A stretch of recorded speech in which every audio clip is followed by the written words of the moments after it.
News hour తనను MLA Rajaiah లైంగికంగా వేధిస్తున్నాడని హన్మకొండ జిల్లా ధర్మసాగర్ మండలం జానకిపురం గ్రామ సర్పంచ్ నవ్య ఆరోపించారు. తాను వస్తేనే పనులు అవుతాయని కొంతమంది నాయకులతో పిలిపించే ప్రయత్నం చేస్తే వెళ్లలేదన్నారు. సర్పంచ్ అన్న గౌరవం లేకుండా వ్యవహరిస్తున్నాడని చెప్పారు. తన దగ్గర అన్ని ఆధారాలున్నాయని, కేసీఆర్ కేటీఆర్ న్యాయం చేస్తారని నమ్ముతున్నానంటున్న నవ్యతో మా ప్రతినిధి Ranganath face to face. BRS పార్టీకి సంబంధించి మళ్ళీ మహిళల గొడవ మొదలైంది. మహిళా సర్పంచ్ను వేధిస్తున్నారంటూ ఆ పార్టీ నేతలపై ఆరోపణల పర్వం కొనసాగుతుంది. ఈ నేపథ్యంలో మనతో పాటు లైంగిక వేధింపులకు గురవుతున్నానంటూ ఆరోపిస్తున్న మహిళా సర్పంచ్ జానకిపురం సర్పంచ్ నవ్య ఉన్నారు. ఆమెతో మాట్లాడదాం. అసలు ఏంటి మీ ప్రాబ్లం ఏంటి?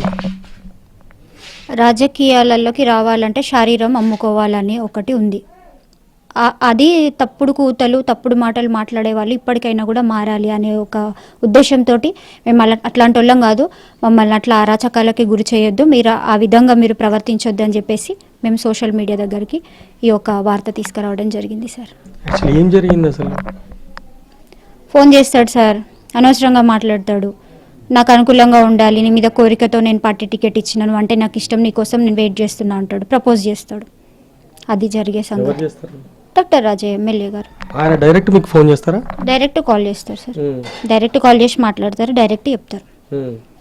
ఆయన చెప్పేది కాక ఆయన అనుచరులతో కూడా ఫోన్ చెప్పిస్తాడు.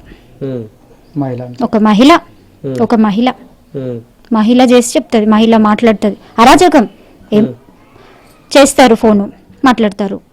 రెస్పాన్స్ ఇయ్య, నేను నెక్స్ట్ టైం ఫోన్ లేపను, వాళ్ళకి చూస్తే నమస్కారం పెట్టను, నా డిగ్నిటీ నేను మెయింటైన్ చేస్తా, ఎందుకు వస్తలేవని కూడా మళ్ళీ అరాచకం, సమాధానం లేదని అరాచకం, ఒక రకంగా చూడడం. అంటే ఏం చేస్తారు వాళ్ళు? మీ నియోజకవర్గం, మీ గ్రామానికి సంబంధించినంత వరకు వాళ్ళ నుంచి ఏమైనా ఎఫెక్ట్ ఉందా? అంటే మిమ్మల్ని డైరెక్ట్గా కాన్సన్ట్రేట్ చేస్తున్నారు? డైరెక్ట్ ఫోన్ కాల్సే కదా సార్, డైరెక్ట్ ఫోన్ కాల్సే. మండలానికి వెళ్ళినప్పుడు కూడా మాట్లాడుకోవడం కూడా జరుగుతుంది డైరెక్ట్.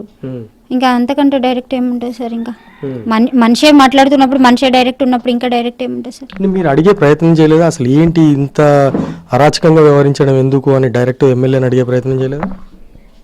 నాకు అవకాశం ఇస్తే కదా సార్, అసలు నన్ను పిలిస్తే కదా. ఇప్పుడు నన్ను ఇబ్బంది పెడుతుండని చెప్పి నేను పోతలేను. మరి నన్ను ఈ 2 సంవత్సరాల నుంచి నాకు అవకాశం ఇస్తలేడు. నన్ను మమ్మల్ని పార్టీల నుండే వెలివేసినట్టు, మాకు ఏ ఇన్ఫర్మేషన్, పార్టీకి సంబంధించిన మీటింగ్లు ఏ వచ్చినా కూడా మాకు ఇన్ఫర్మేషన్లు ఇస్తలేరు, మమ్మల్ని గౌరవించట్లేదు. తనను లైంగికంగా వేధించడమే కాకుండా తనకి అంటే ఇక్కడ గ్రామంలో కానీ నియోజకవర్గంలో కానీ ఇక్కడ కూడా గౌరవం లేకుండా చేస్తున్నారు, ఎటువంటి గౌరవం లభించకుండా అడ్డుపడుతున్నారంటూ ఆరోపిస్తున్నారు. మరి ఈ పంచాయతీకి ఎటువంటి ముగింపు పలుకుతారు? అసలు దీని వెనక కడియం ఉన్నారా, లేకుంటే రాజయ్య డైరెక్ట్గా వేధిస్తున్నాయి ఈ రాజయ్యపై చేస్తున్న ఈ ఆరోపణలకు రాజయ్య ఎటువంటి సమాధానం చెప్తారు? చూడాలి. శ్రామరాజుతో రంగనాథ్, HM TV, వరంగల్ నుంచి.